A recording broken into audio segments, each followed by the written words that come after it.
बिस्मिल्लाहिर्रहमानिर्रहीम अस्सलाम वालेकुम वरहमतुल्लाहि वबरकातुहू।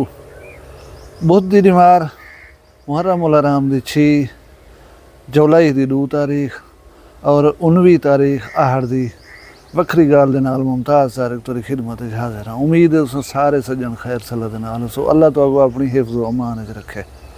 अज दी वीडियो दे विच तुहानू मैं कैमरा इहदा मुस्बत इस्तेमाल इहदी पावर क्या है ये तो दसण की कोशिश करे सा। असां को पूजे शूजे देवण मुखालिफ की बेइज्जती करण बे दे गिले करण सके रिश्तेदारें को पुणन इन्हें मकसद वास्ते इस्तेमाल वगैरह दूँ। हालांकि क्या चीज़ है इन्हें तो अज मैं पता देसा। उनके अलावा मैं देदा ब्यामी कि एक लिस्ट गर्दिश करे दी वधिया पंजाब के जो जिले वे उन्होंने शरह खानदगी क्या है वो जी बड़ी बहस है सोशल मीडिया के उत्ते लिस्ट के उत्ते। अच्छा वाला वखरी गाल होवे वो उनका हर पहलू न देखे ये मज़ा नहीं आता। हुण वो जिले जिहड़े तालीम दे विच घट हन उन्हें दा जिक्र रहा। उनदे विच अपना प्यारा मैदा जिला राजनपुर जिहड़ा है वो टाप दे उत्ते खड़े था। उनदे विच शरह खानदगी वे 36.1 यानी 100 लोगों के विचों सिर्फ 36 लोग पढ़े हुए हैं। दूजे नंबर के उत्ते है मेरा जिला डेरा गाजी खान जिहदे विच शरह खानदगी 46.8% है यानी को तकरीबन 10% जिहड़ा है वो ज़्यादा लोग पढ़े लिखे डेरा गाजी खान दे विच। इवें रहीम यार खान है भला जिहड़ा मुजफ्फरगढ़ है अपना जनूबी पंजाब जिहड़ा है ना ये चुटियाला थे ना खांदा होने दे विच सब कने ज़्यादा जिहड़ा पढ़िया लिखिया जिला है पंजाब दा वो है मर्री। मर्री दे बाद वाला रावलपिंडी है। मर्री दे विच जिहड़ी शरह खानदगी 84.8% है यानी 100 दे विचों सिर्फ 16 बंदे जिहड़े हैं 15-16 वो अनपढ़ हैं बाकी सारे पढ़े हुए हैं। अच्छा ही गाल को दे दूँ तुहाडे ज़हन च ख्याल आंदा पिया सी कि असां अनपढ़ जो ज़्यादा हूँ जुर्म ही थे ज़्यादा हो सन मसाइल ही थे ज़्यादा हो सन एक सवाल ही आंदे। लेकिन मैं जिहड़े वेले लिस्ट को डिठे देख के हैरान रह गया कि क्राइम की शरह जुर्म की शरह दे विच जिहड़ा टाप दे उत्ते जिला खड़े वो है लाहौर। हूँ तो बाद दूजे नंबर ते मुल्तान है पिछे ही अपर पंजाब डो वञो पे। अच्छा इत्थों क्या जहन मने दे असां अक्सर आखदे रहे उन्होंने कि ये सारे गाल दे पिछों क्या हो सी बई ये तालीम की कमी है।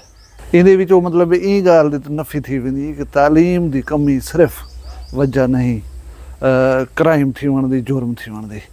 बहरहाल जो भी है साडे जनूबी पंजाब के लोगों को खासकर वो लोग जिहड़े नुमाइंदगी करन साडी अगो वंज करें हुकूमतें दे विच असां तो आम आदमी थे उसे MNA सी गए MPs मिनिस्टर्स इस किस्म के जिहड़े लोग हैं उन्हें दे वास्ते बायस शर्म है लिस्ट इनको अपग्रेड करन तालीम वास्ते जिहड़ा है ना फंड्स घिन के आवन अपने इलाके को तालीम याफ्ता बनावन तो इन्हें कोई फायदा ही थी वे इत्थों की आवाम को।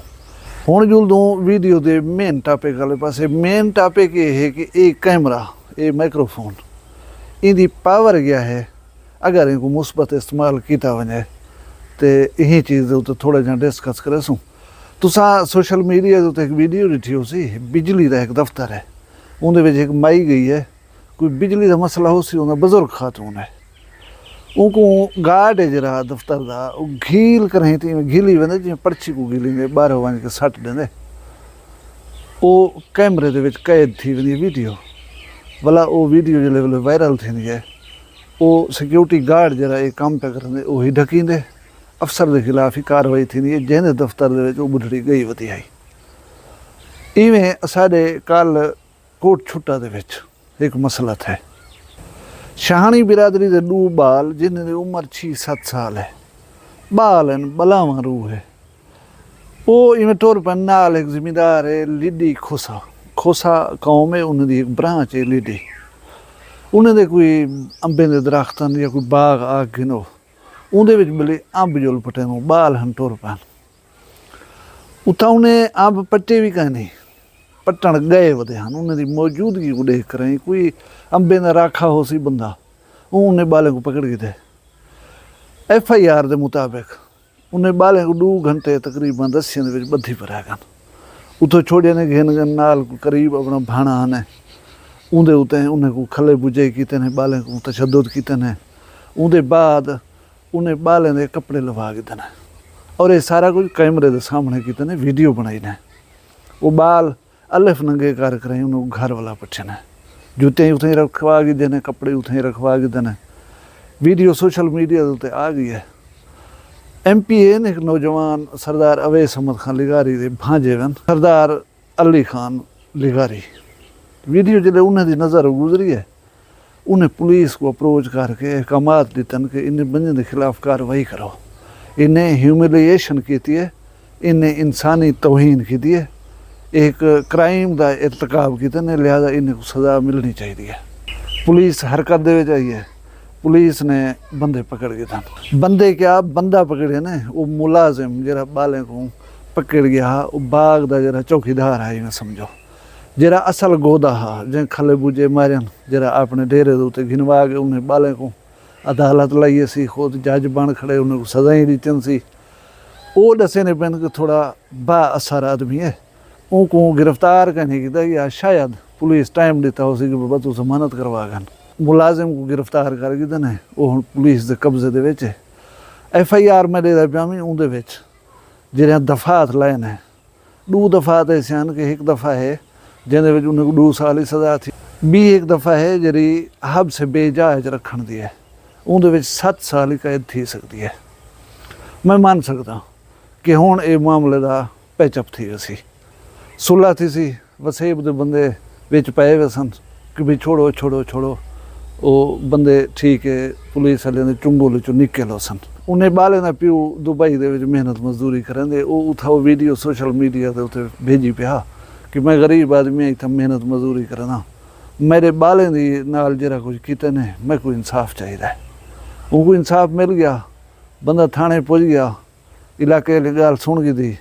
एक चेहरा उस जिमीदार का जरा चेहरा सारे वसेब सारे लोग देख के थे।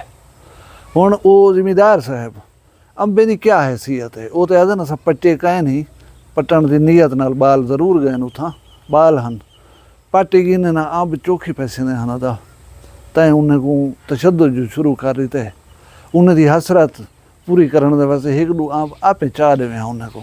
हाँ बा खाओ, मौसम का मेवा है यार, तेरे ते अपने हन तो मुल घिनते तो कहना देवने हन। अल्लाह आले बंदे ते जे हन वो जे लोगों को मुल ही घिन देन। हाँ बाबा साढ़े बारो ये चीज़ तो तोहफा जा कबूल कर, तू खला चाह की दी, उन्हें को बद्धी प्यारा गई, उन्हें को गर्मी दे विच कुट्टी मारी, उन्हें दी ह्यूमिलिएशन की थी, उन्हें को नंगा की थी, उन्हें को नंगा कर कहीं घर भेजी, उन्हें बालें अजन तक जिंदगी का स्टार्ट होने की थे। वो 7 साल की उम्र जेरे वेले नमाज बंदे तो फर्ज थी, हूँ दे पैर रखे ने तैं उन्हें को नंगा कर खड़ा है। उन्हें दे जहन दे विच तेरे मुतालिक क्या ख्याल आया हो सी, उन्हें दे जहन दे विच साडे मुआशरा बहसीयत मजमूई क्या साबित थिया हो सी, वो जिंदगी बाकी जरी गुजरे सन वड्डे ठीक रही, क्या ये वीडियो उन्हें दा पीछा कहना करेंदी रहा सी। ये गाल तेरे केरे फायदे दे विच आई है, जे बेइज्जत उन्हें को की थी, इज्जत तय कोई नहीं मिली। जै को गरीब कमतर नादार समझ कर रही, खले ही मारे नहीं, बद्धी प्यार रह गई, उन्हें दी बेइज्जती बेहुरमती भी की थी। अज तू हुने करे वैसे माफ़ी मंगसे, पंचायत दे विच बह करें आखसे यार मैं माफ़ कर दो, ठाई जो थी बनी आखिर इतनी तक आखना पोसी, ब्याई तेरे उत्ते कोई जुर्माना वसेब ना रखे, चलो भी आखन ठीक है वेंदा करो, ते को माफ़ी तो मंगनी पोसी उन्हें गरीबें कना। ई बलोचगी दा, ई गोदेगिरी दा, ई धनतरी दा तक फायदा क्या आ गया। अपनी इज्जत खराब की तो हुई, उन्हें बाले की भी इज्जत खराब की तो हुई।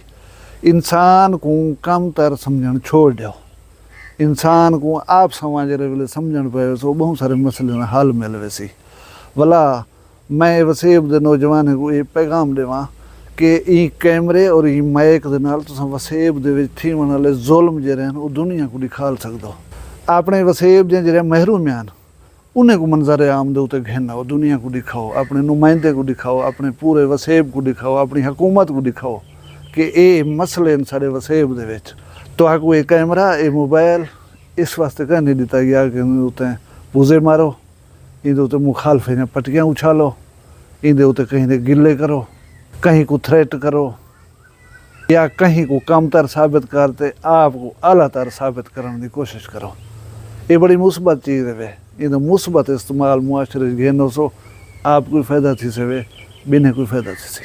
अल्लाह तबारक व तआला सारे वज़ीफ़ दे उते रहम करे, तुहाडे उते रहम करे, तुहाडे माल रिज़्क़ दी खैर होवे, इज़्ज़त शान दी खैर होवे, जित वसदे इंशाअल्लाह खुश वसो, अपने ढेर सारा ख्याल रखाए, मैं को दुई याद रखाए, जींदे होसूं कल मिलसूं कहीं बी वखरी गाल नाल। फिलहाल मैं कोई इजाज़त दियो, अल्लाह हाफ़िज़। वखरिया गाली वखरा चैनल सराइकी वसीब दे सच्चे रंग तुहाडे अपने यूट्यूब चैनल वखरी गाल दे संग। वखरी गाल को यूट्यूब ते सब्सक्राइब करो ते नाल नोटिफिकेशन बिल ऑन करेंदे हुए आल करना ना भुलाए।